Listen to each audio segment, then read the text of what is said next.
한 여인의 손가락이 건반 위에서 춤을 추고 있었습니다. 라벨의 볼레로가 저택 전체를 울려 퍼지는 순간 복도 끝에서 누군가의 비명소리가 터져 나왔습니다.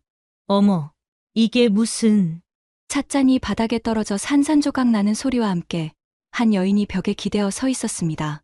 그녀의 얼굴은 마치 유령이라도 본 듯 창백했습니다. 피아노 앞에 앉아있던 연주자는 갑자기 손을 멈추고 돌아봤습니다. 두 여인의 시선이 공중에서 만나는 순간 시간이 멈춘 듯 했습니다. 당신이 어떻게... 떨리는 목소리가 텅 빈 거실에 메아리쳤습니다. 하지만 연주자는 아무 말 없이 자리에서 일어나 고개만 깊숙이 숙였습니다. 죄송합니다. 허락 없이. 그 순간 또 다른 발소리들이 복도에서 들려왔습니다. 다급한 목소리들이 섞여 들렸습니다.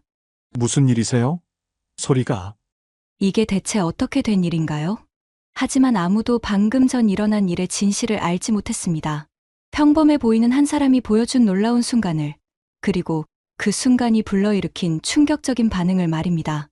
이 믿기 어려운 이야기가 궁금하시다면 잠시만 구독 버튼을 눌러주세요. 우리 주변에 숨어있는 평범하지 않은 사람들의 이야기를 매일 전해드립니다. 알림 설정도 함께 해주시면 더 놀라운 이야기들을 놓치지 않으실 거예요. 그럼 이제 이 모든 일이 어떻게 시작되었는지 시간을 거슬러 올라가 보겠습니다. 한미영이 강 회장 댁에 출근한 지 벌써 3년이 흘렀습니다. 매일 아침 6시, 그녀는 어김없이 후문으로 들어와 하루 일과를 시작했습니다. 오늘도 마찬가지였습니다. 이른 아침 공기가 차가웠지만 미영의 발걸음은 늘 그랬듯 조용하고 빨랐습니다. 그녀는 누구보다 일찍 와서 저택 곳곳을 정리하는 것이 습관이 되어 있었습니다. 미영 씨, 또 제일 먼저 왔네요. 경비실에서 나온 김 기사가 반갑게 인사했습니다. 미영은 작은 미소를 지으며 고개를 끄덕였습니다. 안녕하세요. 날씨가 많이 쌀쌀해졌네요. 그러게 말입니다. 몸 조심하세요. 짧은 인사를 나눈 후 미영은 직원 출입구로 향했습니다. 이 거대한 저택에서 그녀의 존재는 공기처럼 자연스러웠습니다. 누구도 특별히 주목하지 않았고 그녀 역시 그런 것을 원했습니다. 직원 휴게실에서 옷을 갈아입고 나온 미영은 곧바로 주방으로 향했습니다. 아직 다른 직원들이 오기 전이어서 주방은 조용했습니다. 그녀는 능숙하게 커피를 내리기 시작했습니다. 강정희 여회장이 매일 아침 마시는 커피는 특별했습니다. 원두는 물론이고 물의 온도와 추출 시간까지 정확해야 했습니다. 미영은 이런 세심한 부분까지 완벽하게 기억하고 있었습니다. 역시 미영 씨 손맛이죠. 어느새 주방에 들어온 박 아주머니가 말했습니다. 이 집에서 10년 넘게 일한 베테랑이었습니다. 하지만 그녀의 말투에는 어딘지 모르게 차가운 기운이 감돌았습니다. 좋은 아침입니다, 박 아주머니. 미영이 정중하게 인사했지만 박 아주머니는 시큰둥한 표정을 지었습니다. 또 혼자 일하고 있었네요. 꼭 그렇게 나서야 하나요? 그냥 일찍 와서 할 일이 있어서요. 열심히 하는 것도 좋지만 남들 눈에는 어떻게 보일지 생각해봐야죠. 박 아주머니의 말에 담긴 의미를 미영은 잘 알고 있었습니다. 이 집에는 나름의 서열이 있었고 새로 온 사람이 너무 눈에 띄는 것을 좋아하지 않았습니다. 앞으로 조심하겠습니다. 미영은 조용히 대답했습니다. 괜한 마찰을 일으키고 싶지 않았습니다. 이 일자리가 그녀에게는 너무나 소중했으니까요. 곧 다른 직원들도 하나둘 출근하기 시작했습니다. 총 8명의 직원이 이 저택에서 일했습니다. 가정부 3명, 정원사 1명, 기사 1명, 요리사 1명, 그리고 여회장의 개인 비서까지. 오늘도 피곤하겠네요. 여회장님이 또 손님들 초대하신다더라고요. 젊은 가정부 수진이 하품을 하며 말했습니다. 언제요? 미영이 물었습니다. 다음 주 토요일이요. 이번엔 피아노 연주회래요. 준비할 게 정말 많을 거예요. 피아노 연주회요? 미영의 목소리에 어떤 미묘한 변화가 스쳤습니다. 하지만 아무도 그것을 눈치채지 못했습니다. 네, 유명한 피아니스트도 초대하신다더라고요.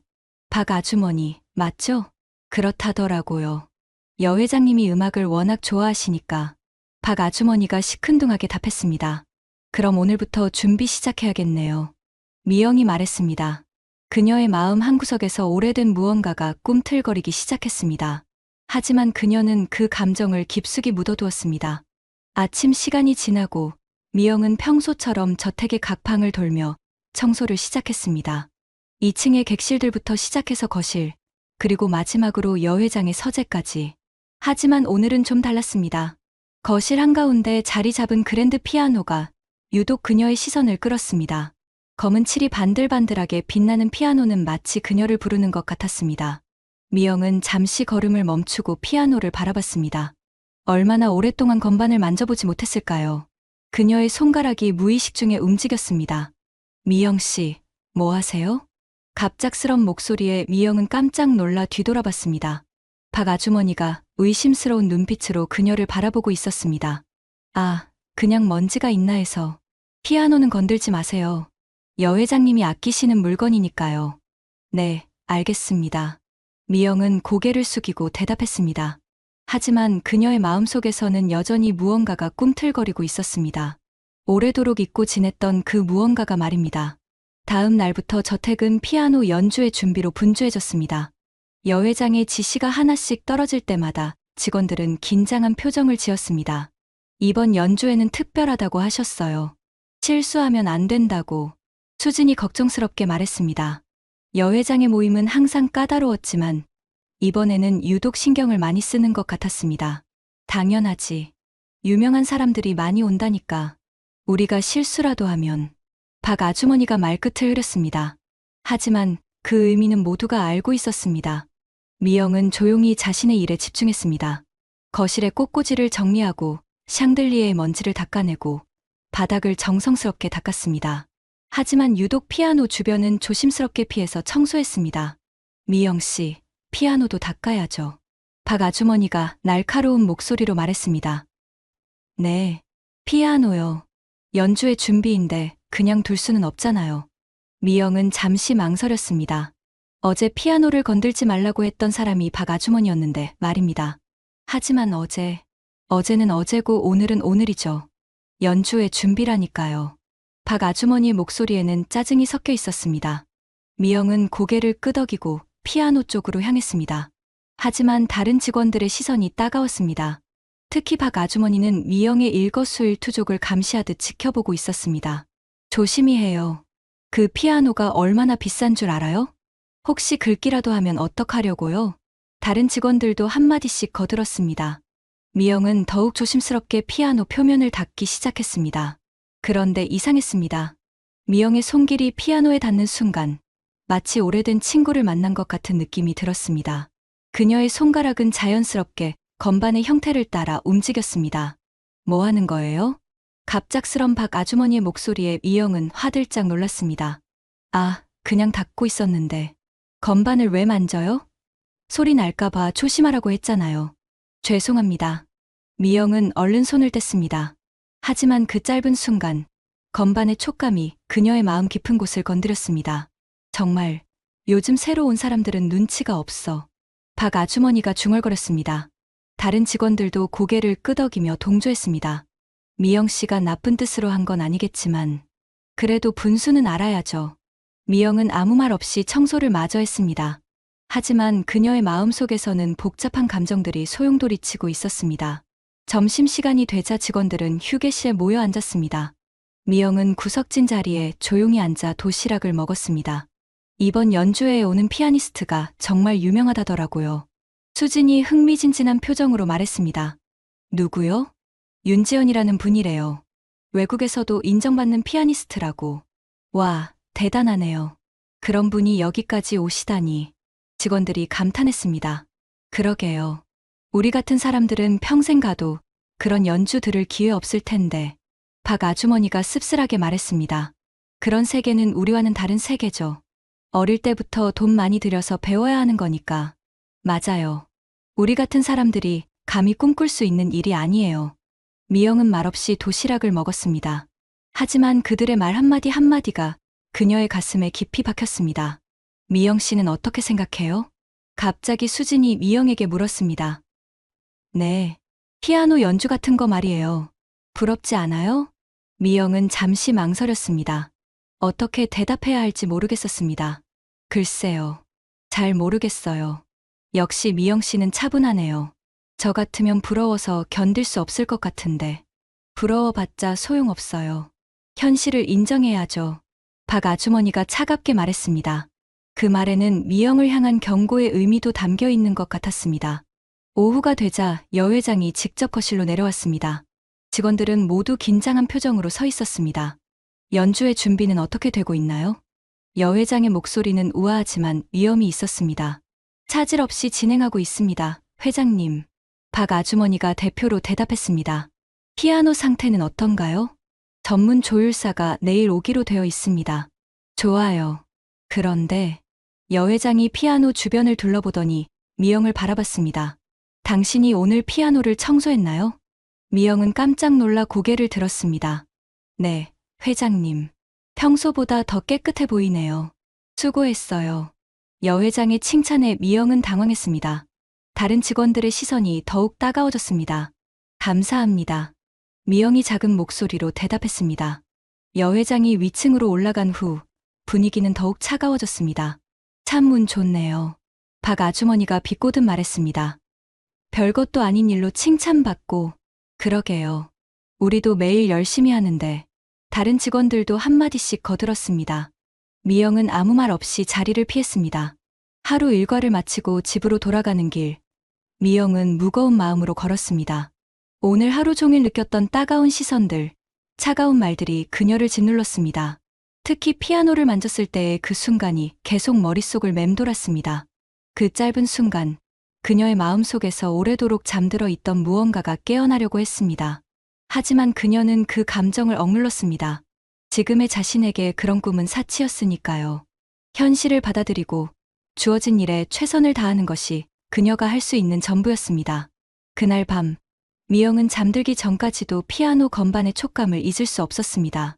연주의 당일이 다가오면서 저택은 그 어느 때보다 바빴습니다.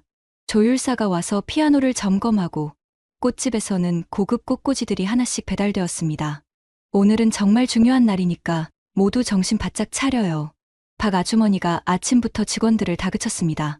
특히 손님들 앞에서는 절대 실수하면 안 돼요. 우리가 망신당하는 거니까. 미영은 묵묵히 고개를 끄덕였습니다. 오늘은 유독 긴장이 되었습니다. 단순히 실수할까 봐서가 아니라 뭔가 다른 이유 때문이었습니다. 오전 10시쯤 유명한 피아니스트 윤지연이 도착했습니다. 30대 초반으로 보이는 우아한 여성이었습니다. 그녀가 거실에 들어서자마자 피아노를 향해 걸어갔습니다. 아름다운 피아노네요. 윤지연이 감탄하며 말했습니다. 최고급 스타인웨이입니다. 음향도 훌륭하고요. 여 회장이 자랑스럽게 설명했습니다. 연습을 좀 해봐도 될까요? 물론입니다. 윤지연이 피아노 앞에 앉자 저택 전체가 조용해졌습니다. 직원들도 멀리서 궁금한 듯 바라봤습니다. 첫 음이 울려 퍼지는 순간 미영의 가슴이 두근거렸습니다. 쇼팽의 녹턴이었습니다. 아름답고 섬세한 선율이 공간을 가득 채웠습니다. 하지만 미영의 표정은 점점 굳어졌습니다. 분명 아름다운 연주였지만 뭔가 아쉬운 부분이 있었습니다. 감정의 깊이가 부족하다고 해야 할까요? 와, 정말 잘 치시네요. 수진이 감탄하며 속삭였습니다. 당연하지. 유명한 피아니스트인데. 박 아주머니가 대답했습니다. 하지만 미영은 복잡한 표정으로 연주를 들었습니다. 그녀의 머릿속에서는 같은 곡이지만 다른 해석의 연주가 흘러나오고 있었습니다. 연습이 끝나자 윤지연은 만족스러운 표정을 지었습니다. 피아노 상태가 정말 좋네요. 오늘 저녁 연주가 기대됩니다. 우리도 기대하고 있어요. 여 회장이 미소를 지었습니다. 점심시간이 지나고 본격적으로 손님들이 도착하기 시작했습니다. 문화계 인사들과 사교계 명사들이 하나둘 모여들었습니다. 미영은 주방에서 음료 서비스를 준비하고 있었습니다. 직원들은 모두 정장을 입고 손님들을 응대했습니다. 미영 씨, 샴페인 더 가져와요. 박 아주머니가 바쁘게 지시했습니다. 네. 미영이 샴페인을 가지고 거실로 나갔을 때 손님들의 화려한 모습에 압도되었습니다. 값비싼 드레스와 보석들, 그리고 우아한 말투들이 마치 다른 세계를 보는 것 같았습니다. 오늘 연주할 윤지연 씨는 정말 실력이 뛰어나다고 들었는데요. 그럼요.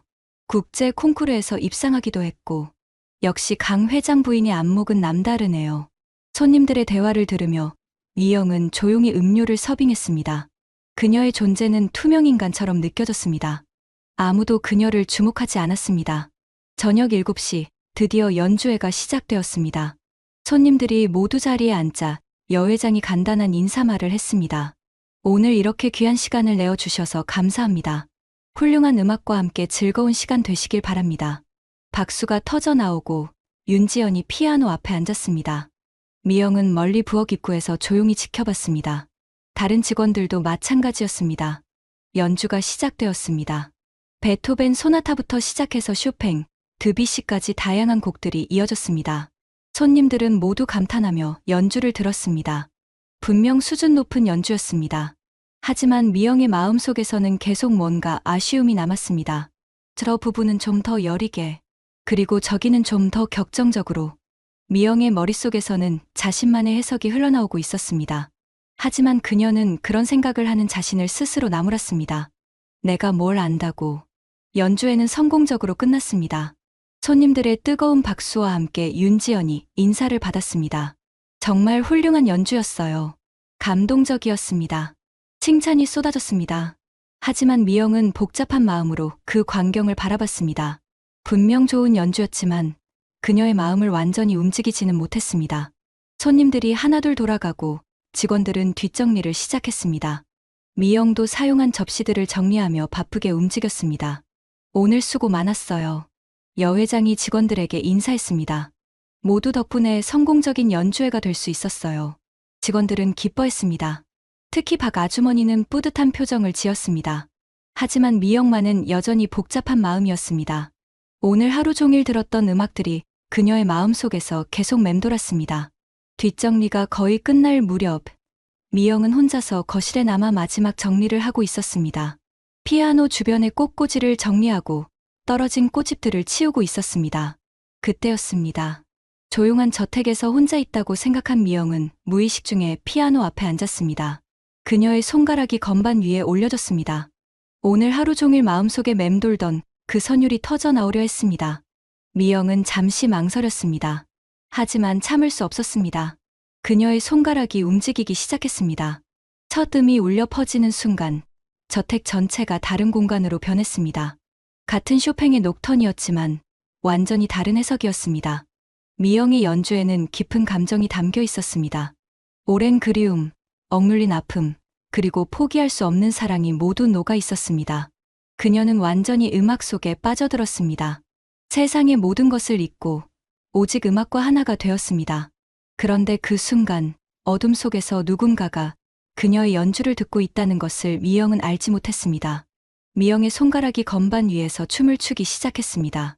쇼팽의 녹턴이 저택을 가득 채웠지만 이번에는 완전히 다른 모습이었습니다. 그녀의 연주에는 살아있는 영혼이 담겨 있었습니다. 각 음표마다 깊은 감정이 스며들어 있었고 선율은 마치 그녀의 인생 이야기를 들려주는 것 같았습니다. 미영은 눈을 감고 완전히 음악 속으로 빠져들었습니다. 오랫동안 억눌러왔던 모든 감정들이 건반을 통해 흘러나왔습니다. 그리움, 아픔, 포기, 그리고 여전히 꺼지지 않은 사랑까지. 곡이 절정에 이르자 미영의 눈에서 눈물이 흘러내렸습니다. 하지만 그녀는 멈추지 않았습니다. 이 순간만큼은 모든 것을 잊고 싶었습니다. 피아노와 하나가 된 미영의 모습은 마치 다른 사람 같았습니다. 평소에 조용하고 겸손한 가정부가 아니라 음악에 자신의 모든 것을 바치는 진정한 예술가의 모습이었습니다. 그런데 바로 그때였습니다. 2층에서 내려오던 강정희 여회장이 계단 중간에서 걸음을 멈췄습니다. 아래층에서 들려오는 피아노 소리가 너무나 아름다웠기 때문입니다. 윤지연 씨가 아직도 연주를 하고 있나? 여회장은 궁금해하며 조용히 아래층으로 내려갔습니다. 하지만 거실에 다가갈수록 이상한 느낌이 들었습니다. 분명 같은 곡인데 완전히 다른 연주였습니다. 더 깊고 더 진실했으며 더 가슴을 울리는 연주였습니다. 여회장은 거실 입구에서 몸을 숨기고 안을 들여다봤습니다. 그리고 그 순간 그녀의 눈이 커졌습니다. 피아노 앞에 앉아있는 사람은 윤지연이 아니었습니다. 가정부 미영이었습니다. 여회장은 자신의 눈을 의심했습니다. 분명 착각일 거라고 생각했습니다. 하지만 아무리 봐도 피아노를 치고 있는 사람은 미영이었습니다. 더욱 놀라운 것은 그녀의 연주 실력이었습니다. 오늘 저녁 들었던 윤지연의 연주보다 훨씬 깊이 있고 감동적이었습니다. 여회장은 벽에 기대어 서서 미영의 연주를 들었습니다. 그녀의 마음도 점점 미영의 음악에 빠져들었습니다. 이런 연주는 하루아침에 할 수 있는 것이 아니었습니다. 수십 년의 경험과 깊은 내공이 없으면 불가능한 연주였습니다. 도대체 이 사람이 누구인가? 여 회장의 머릿속에 수많은 의문이 떠올랐습니다. 평범한 가정부로 알고 있던 미영이 어떻게 이런 수준의 피아노를 칠 수 있을까요? 미영의 연주가 절정에 이르자 여 회장의 가슴도 뜨거워졌습니다. 마치 자신의 가슴 깊은 곳에 묻어두었던 무언가가 깨어나는 느낌이었습니다. 그 순간 미영이 고개를 살짝 돌렸습니다. 음악에 완전히 빠져있던 그녀의 옆모습이 달빛에 비쳤습니다. 여 회장은 순간 어딘가에서 본 듯한 느낌이 들었습니다. 하지만 그것이 무엇인지는 알 수 없었습니다. 미영의 연주가 끝나자 저택은 다시 정적에 휩싸였습니다. 미영은 잠시 건반 위에 손을 올린 채 가만히 앉아 있었습니다. 여 회장도 움직이지 못했습니다. 방금 들은 연주의 여운이 너무 강렬했기 때문입니다. 그런데 바로 그때 미영이 갑자기 정신을 차리는 듯 했습니다. 자신이 무슨 일을 했는지 깨달은 것 같았습니다. 미영이 작은 소리를 내며 급히 일어났습니다. 그녀의 얼굴에는 당황스러운 표정이 떠올랐습니다. 그 순간 여 회장도 깜짝 놀라며 뒤로 물러났습니다. 그런데 그만 찻잔을 들고 있던 손이 떨리면서 찻잔이 바닥에 떨어졌습니다. 어머! 찻잔이 바닥에 떨어져 산산조각 나는 소리가 조용한 저택에 울려 퍼졌습니다. 미영은 깜짝 놀라 뒤돌아봤습니다.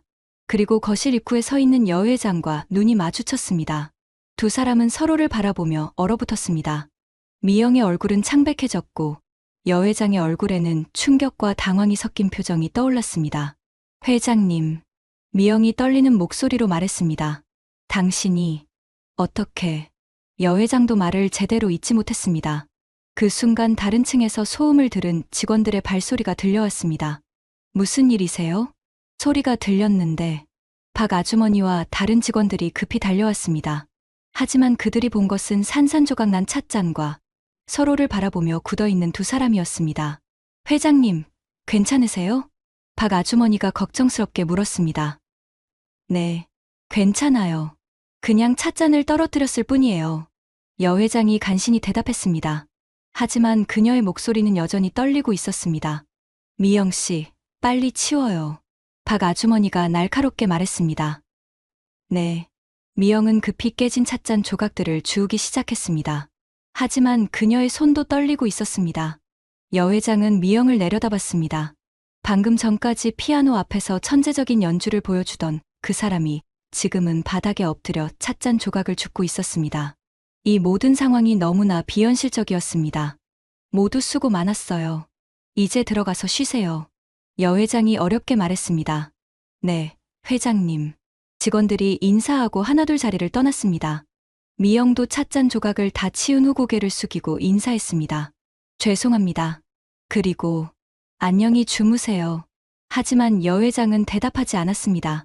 그저 복잡한 표정으로 미영을 바라볼 뿐이었습니다. 미영이 사라진 후 여 회장은 혼자 거실에 남았습니다.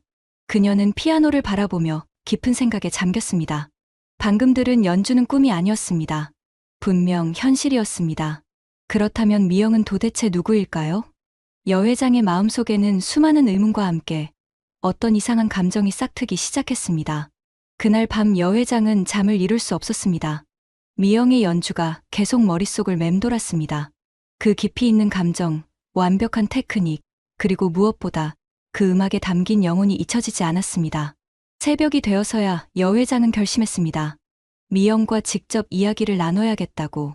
다음 날 아침, 미영은 평소보다 더 일찍 출근했습니다. 어젯밤 일이 너무 부끄러웠기 때문입니다. 혹시 여 회장이 화를 내실까봐 걱정도 되었습니다. 미영 씨. 조용한 목소리가 뒤에서 들려왔습니다. 미영은 깜짝 놀라 돌아봤습니다. 여 회장이 서 있었습니다. 회장님, 잠시 이야기할 수 있을까요? 여 회장의 목소리는 의외로 부드러웠습니다. 미영은 고개를 끄덕였습니다. 서재로 오세요. 두 사람은 조용한 서재로 향했습니다. 미영은 긴장한 채로 여 회장 앞에 섰습니다. 앉으세요. 아니에요. 서 있겠습니다. 앉으라고 했어요. 여 회장의 말에 미영은 어쩔 수 없이 의자 끝에 앉았습니다. 잠시 침묵이 흘렀습니다. 여 회장은 미영을 바라보며 어떻게 말을 꺼낼지 고민하고 있었습니다. 어젯밤, 정말 당신이 연주한 게 맞나요? 여 회장이 조심스럽게 물었습니다. 미영은 고개를 숙였습니다. 죄송합니다. 사과를 원하는 게 아니에요. 정말 당신이 친 게 맞냐고 묻는 거예요. 네, 맞습니다. 미영의 목소리는 작았습니다. 어떻게 그렇게 칠 수 있어요? 그냥이라니요? 그런 연주가 그냥 나올 수 있는 게 아니잖아요. 여 회장의 목소리에 간절함이 묻어났습니다. 미영은 한참 동안 침묵했습니다. 그리고 마침내 입을 열었습니다. 예전에 조금 배운 적이 있습니다. 조금이라뇨? 어젯밤 연주는 조금 배워서 할 수 있는 수준이 아니었어요. 여 회장이 목소리를 높였습니다. 정말 그냥 취미로 배운 것뿐입니다. 거짓말하지 마세요. 여 회장이 단호하게 말했습니다. 나도 피아노를 배웠어요. 그래서 알 수 있어요. 당신의 연주는 절대 취미 수준이 아니에요. 미영은 더 이상 대답할 수 없었습니다. 어디서 배웠어요? 언제부터 쳤어요? 여 회장은 답답했습니다. 하지만 다른 방법으로 접근해 봤습니다.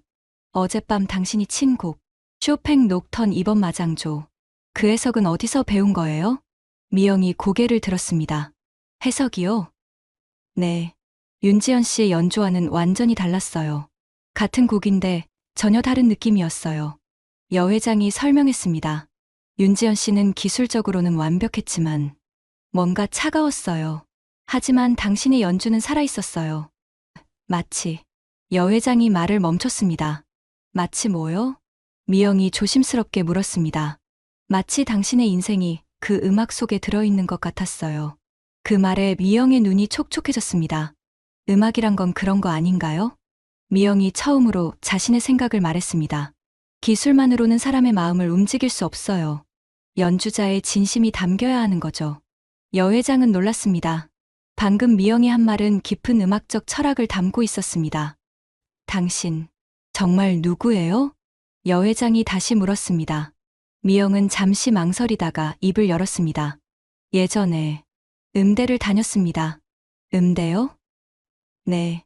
하지만 졸업하지는 못했어요. 왜요? 집안 사정이 어려워져서. 미영의 목소리가 작아졌습니다. 그래서 중퇴하고 일을 시작했어요. 여 회장은 놀라움을 감추지 못했습니다. 음대를 다녔다고요? 어느 음대요? 서울음대입니다. 서울음대라면. 여 회장이 놀란 표정을 지었습니다. 서울음대는 국내 최고의 음악대학이었습니다. 언제요? 20년 전쯤. 되겠네요. 미영이 대답했습니다. 20년 전. 여 회장이 중얼거렸습니다. 뭔가 머릿속에서 어렴풋한 기억이 떠오르는 것 같았습니다. 그럼 지금까지 쭉 피아노를 쳐온 거예요? 아니에요. 한동안은 완전히 손을 놓고 있었어요. 언제부터 다시 쳤어요? 사실 어젯밤이 정말 오랜만이었어요. 미영이 솔직하게 말했습니다. 오랜만이었다고요? 네.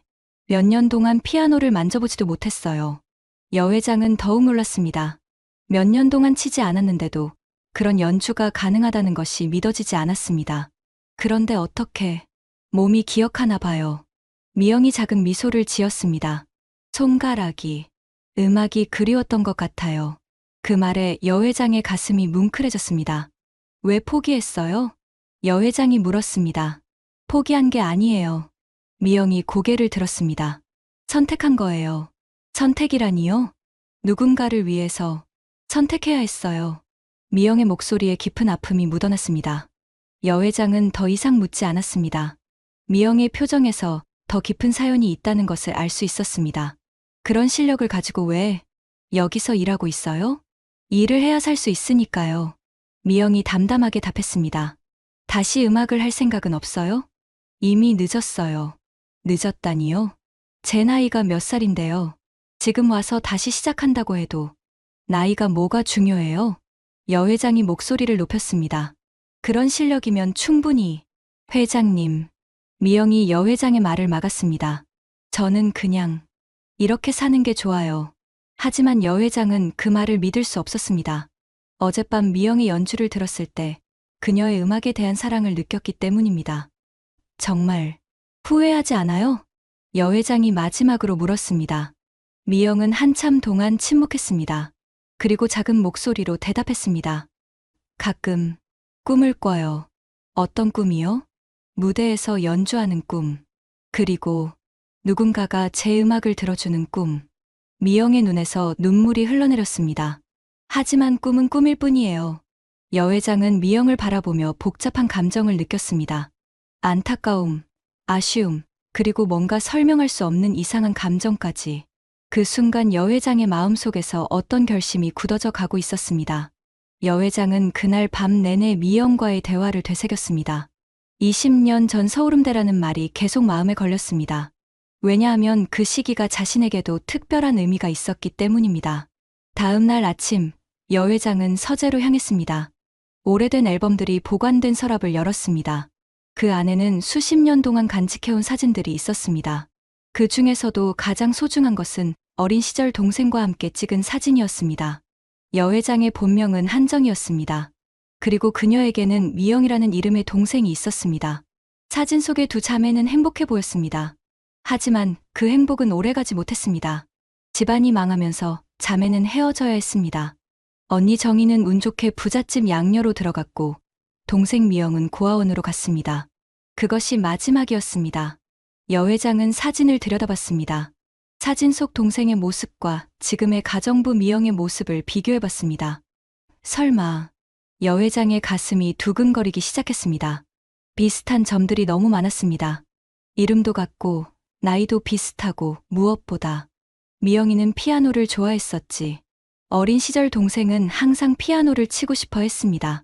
하지만 가난한 집안에서는 꿈도 꿀 수 없는 일이었습니다. 여회장은 서둘러 개인 비서를 불렀습니다. 최 비서, 한미영 씨에 대해 알아보세요. 가정부 미영 씨 말씀이신가요? 네. 가능한 모든 정보를 찾아보세요. 알겠습니다. 비서가 나간 후 여회장은 다시 사진을 바라봤습니다. 만약 정말 동생이라면 그녀는 상상도 할 수 없었습니다. 몇 시간 후 최 비서가 돌아왔습니다. 조사 결과를 가져왔습니다. 어떻게 나왔나요? 한미영 씨는 53세입니다. 출생지는 부산이고 부모님은 모두 돌아가셨습니다. 여회장의 심장이 빠르게 뛰었습니다. 모든 것이 일치했습니다. 더 있나요? 어린 시절 고아원에서 자랐다고 되어 있습니다.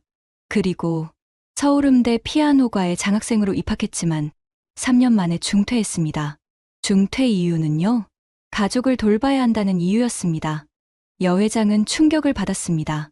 가족이라니, 동생에게 무슨 일이 있었던 걸까요? 결혼은 했나요? 네, 20년 전에 결혼했습니다. 남편은 교통사고로 세상을 떠났고 아들 하나가 있습니다. 아들이요? 네, 지금 대학생입니다. 의대에 다니고 있다고 하네요. 여회장은 모든 것을 이해했습니다. 미영이 음악을 포기한 이유, 가정부로 일하는 이유까지 더 조사해보세요. 특히 어린 시절에 대해서. 알겠습니다. 비서가 나간 후 여회장은 혼자 남았습니다. 그녀의 마음은 복잡했습니다. 기쁨과 슬픔, 죄책감과 그리움이 모두 섞여 있었습니다. 만약 정말 동생이라면 자신은 몇십 년 동안 동생과 함께 살면서도 알아보지 못한 것입니다. 더욱 가슴 아픈 것은 동생이 자신의 집에서 가정부로 일하면서도 정체를 숨기고 있었다는 것입니다. 그날 저녁 여회장은 미영을 다시 불렀습니다. 미영 씨, 잠시 이야기할 수 있을까요? 네, 회장님. 두 사람은 조용한 서재에 앉았습니다. 여회장은 오래된 사진을 꺼냈습니다. 이 사진을 보세요. 미영이 사진을 보는 순간 그녀의 얼굴이 창백해졌습니다. 사진 속에는 어린 시절의 자신과 언니가 있었습니다. 이건 당신이 누구인지 알 것 같아요. 여회장이 떨리는 목소리로 말했습니다. 회장님, 정희예요. 한정희. 여회장이 자신의 본명을 말했습니다. 미영의 눈에서 눈물이 쏟아져 나왔습니다. 언니, 미영아. 두 자매는 서로를 바라보며 울었습니다. 몇십 년 만의 재회였습니다. 왜 말하지 않았어? 정희가 물었습니다. 어떻게 말해요? 언니가 이렇게 높은 곳에 계신데. 높은 곳이라니. 우린 자매잖아. 하지만 지금도 자매야. 언제까지고. 정희가 미영의 손을 잡았습니다. 이 집에 오게 된 것도 우연이었어요. 강 회장이라는 성씨만 보고 지원했는데 나도 몰랐어. 한미영이라는 이름만 봤지 설마 내 동생일 줄은. 두 사람은 한참 동안 울었습니다. 그동안 어떻게 살았어? 정희가 물었습니다. 고아원에서 잘하다가 피아노 실력을 인정받아서 음대에 갔어요. 하지만 왜 중퇴했어? 결혼을 했거든요. 남편이 아팠어요. 누군가 돌봐줘야 했고, 미영이 설명했습니다. 그리고 아이도 태어났고요. 음악을 계속할 수가 없었어요.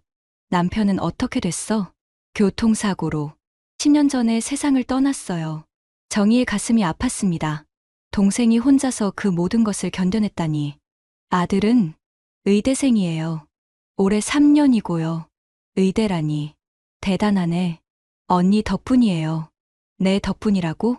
언니가 설립한 장학재단에서 지원을 받았거든요. 정희는 놀랐습니다. 자신이 만든 장학재단에서 조카에게 장학금을 준 것입니다. 정말 운명인가 봐. 네, 그런 것 같아요. 두 자매는 서로를 바라보며 미소를 지었습니다. 이제 어떻게 할까? 정희가 물었습니다. 뭐요? 당연히 여기서 나가야지. 내 동생이 가정부로 일할 수는 없어. 아니에요, 언니. 저는 괜찮아요. 괜찮을 리가 없어. 정말 괜찮아요. 오히려 이렇게 언니 곁에 있을 수 있어서 좋아요. 미영이 진심으로 말했습니다. 하지만 언니, 저는 지금 이대로도 행복해요. 언니를 다시 만났으니까. 정희는 동생의 말에 감동했습니다. 하지만 동시에 미안한 마음도 들었습니다. 미안해, 미영아. 그동안 찾지 못해서. 언니 잘못이 아니에요. 저도 언니를 찾으려고 노력하지 않았으니까. 이제라도 만났으니 다행이야. 두 자매는 서로 껴안았습니다. 오랫동안 잃어버렸던 가족의 따뜻함을 느꼈습니다. 그날 밤, 정희는 새로운 계획을 세우기 시작했습니다. 동생의 재능을 다시 꽃 피울 수 있는 방법을 찾고 싶었습니다. 다음 날부터 저택의 분위기가 달라졌습니다. 정희는 미영을 가정부가 아닌 동생으로 대했고, 다른 직원들은 그 변화를 이상하게 여겼습니다. 요즘 회장님이 미영 씨를 많이 챙기시네요. 박 아주머니가 의심스러운 표정으로 말했습니다. 그러게요. 뭔가 특별한 일이 있나 봐요. 수진이 맞장구 쳤습니다. 하지만 두 자매는 아직 진실을 공개할 준비가 되지 않았습니다. 너무 갑작스러운 변화는 모든 사람을 혼란스럽게 할 것 같았습니다. 그날 저녁, 정희와 미영은 조용한 정원에서 대화를 나눴습니다. 미영아, 그때 이야기를 더 들려줄래? 어떤 이야기요? 고아원에서의 일, 그리고 어떻게 피아노를 배우게 됐는지. 미영은 잠시 망설이다가 입을 열었습니다. 고아원에 오래된 피아노가 하나 있었어요. 많이 망가진 피아노였지만 저에게는 보물 같았어요. 혼자서 배운 거야? 처음에는 그랬어요. 교회에서 봉사하시던 선생님이 제가 피아노에 관심이 많다는 걸 아시고 기초를 가르쳐 주셨어요. 미영의 눈에 그때의 기억이 떠올랐습니다. 선생님이 제 재능을 알아봐 주셨어요. 그래서 중학교 때부터 본격적으로 레슨을 받을 수 있었고요. 돈은 어떻게 했어? 선생님이 무료로 가르쳐 주셨어요. 제가 열심히 하는 모습을 보시고 후원까지 해주셨어요. 정희는 미영의 이야기를 들으며 마음이 아팠습니다. 동생이 혼자서 그 모든 어려움을 이겨냈다는 것이. 그렇게 해서 음대에 갔구나. 네, 장학금을 받고 들어갔어요. 정말 열심히 했어요. 언젠가는 무대에서 연주하는 피아니스트가 되고 싶었거든요. 그런데 왜 중퇴를 했어? 미영의 표정이 어두워졌습니다. 남편을 만났어요. 김지훈이라는 사람이었는데 참 좋은 사람이었어요. 어떤 사람이었는데? 평범한 회사원이었어요. 하지만 제 음악을 정말 사랑해줬어요. 제가 연주할 때마다 눈물을 흘리며 들어주곤 했어요. 미영의 목소리에 그리움이 묻어났습니다. 결혼하고 나서도 음악을 계속하려고 했어요. 하지만 남편이 병에 걸렸어요. 무슨 병이었어? 백혈병이었어요. 치료비가 많이 들었어요. 그래서 음대를 그만두고 일을 시작했어요. 정희는 가슴이 막혔습니다. 힘들었겠다. 힘들었지만 후회하지 않아요. 남편과 함께한 시간들, 아들을 키우는 기쁨, 모든 게 소중했어요.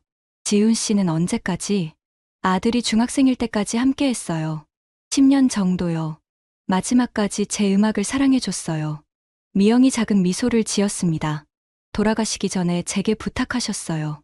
언젠가 다시 피아노를 치라고. 그런데 왜 안 했어? 아들을 키워야 했으니까요. 음악은 사치였어요. 정희는 동생의 희생정신에 감동했습니다. 동시에 자신이 누린 풍요로운 삶이 부끄러워졌습니다. 미영아, 나는 그동안 뭘 했을까? 무슨 말씀이세요? 너는 그렇게 힘들게 살았는데 나는 편안하게만 살았어. 언니 잘못이 아니에요. 아니야. 내가 너를 더 열심히 찾았어야 했어. 정희의 목소리에 자책감이 묻어났습니다. 사실, 나도 피아노를 배웠었어. 정말요? 양부모님이 시켜주셨어. 하지만 재능이 없었어. 그냥 상류층의 교양 정도였지. 정희가 씁쓸하게 말했습니다. 그래서 더 아쉬워. 진짜 재능이 있는 건 너였는데. 언니도 음악을 좋아하시잖아요. 그래서 연주에도 여시고, 좋아하는 것과 잘하는 건 달라.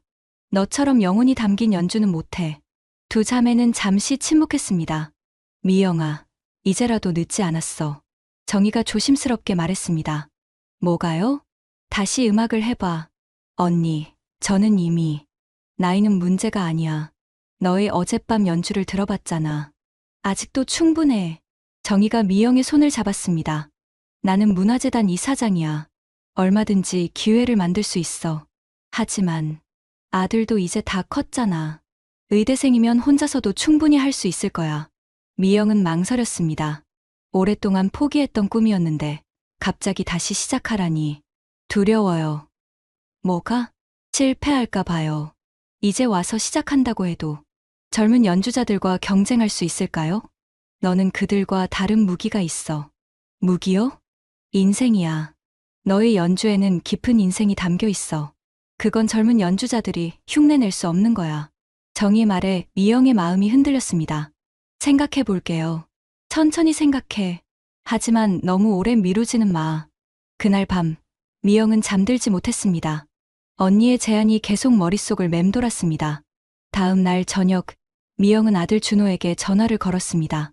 엄마, 무슨 일이세요? 준호야, 엄마가 물어볼 게 있어. 네, 말씀하세요. 만약에 말이야. 엄마가 다시 피아노를 한다면 어떻게 생각할까? 준호는 잠시 놀란 듯 했습니다. 갑자기 왜 그러세요? 그냥 궁금해서. 엄마 피아노 치시는 거 보고 싶어요. 준호의 대답은 의외였습니다. 정말? 네. 어릴 때 엄마가 피아노 치시는 걸 몇 번 본 적이 있는데 정말 멋있었어요. 미영의 가슴이 뭉클해졌습니다. 아빠도 항상 말씀하셨잖아요. 엄마는 피아노를 칠 때가 가장 아름답다고. 그랬구나. 엄마, 하고 싶으시면 하세요. 저는 이제 다 컸으니까. 준호의 따뜻한 말에 미영은 눈물을 흘렸습니다. 전화를 끊은 후 미영은 결심했습니다. 이제라도 늦지 않았다고 다시 시작해보자고. 그날 밤 미영은 조용히 거실로 내려갔습니다. 그리고 피아노 앞에 앉았습니다. 이번에는 숨지 않았습니다. 당당히 자신의 음악을 연주했습니다. 정희는 2층에서 그 연주를 들으며 미소를 지었습니다. 동생이 드디어 새로운 시작을 준비하고 있다는 것을 알 수 있었습니다. 챕터 8. 그로부터 석 달이 지났습니다. 저택에는 매일 아름다운 피아노 선율이 흘러나왔습니다. 미영은 정희의 도움으로 개인 연습실을 마련했고 전문 지도를 받기 시작했습니다. 처음에는 다른 직원들이 의아해했습니다. 가정부가 갑자기 피아노를 배운다니 이상했습니다. 하지만 정희가 조심스럽게 상황을 설명한 후 모든 것이 달라졌습니다. 정말 자매분이셨다니. 믿을 수 없어요. 박 아주머니가 놀라며 말했습니다. 그래서 그렇게 피아노를 잘 치셨구나. 수진도 이제야 이해한다는 표정이었습니다. 직원들의 태도가 완전히 바뀌었습니다. 이제 미영을 무시하거나 비웃는 사람은 없었습니다. 오히려 응원하고 지지해 주었습니다. 미영 씨 연주 들을 때마다 감동이에요. 정말 대단하세요. 언젠가 큰 무대에서 연주하시는 모습 보고 싶어요. 그런 말들이 미영에게는 큰 힘이 되었습니다. 한편 정희는 문화재단의 힘을 빌려 미영을 위한 특별한 계획을 세웠습니다. 그것은 바로 중년 연주자들을 위한 새로운 프로그램이었습니다. 세컨드 찬스 콘서트라고 이름을 지었어. 정희가 미영에게 설명했습니다. 인생의 중반에 다시 꿈을 찾은 사람들을 위한 무대야. 정말 그런 걸 만드신다고요? 이미 여러 연주자들과 연결이 됐어. 너처럼 어려운 상황 때문에 꿈을 포기했다가 다시 시작하는 사람들이 생각보다 많더라. 미영은 감동했습니다. 언니가 자신만을 위한 것이 아니라 비슷한 처지의 사람들 모두를 위한 기회를 만들어준 것입니다. 그리고 드디어 그날이 왔습니다. 첫 번째 세컨드 찬스 콘서트가 열리는 날이었습니다. 공연장에는 많은 사람들이 모였습니다. 음악을 사랑하지만 현실 때문에 포기해야 했던 사람들의 이야기에 많은 이들이 관심을 보였습니다. 무대 뒤에서 미영은 긴장하고 있었습니다. 20년 만에 정식 무대였습니다. 괜찮아? 정희가 걱정스럽게 물었습니다. 떨려요.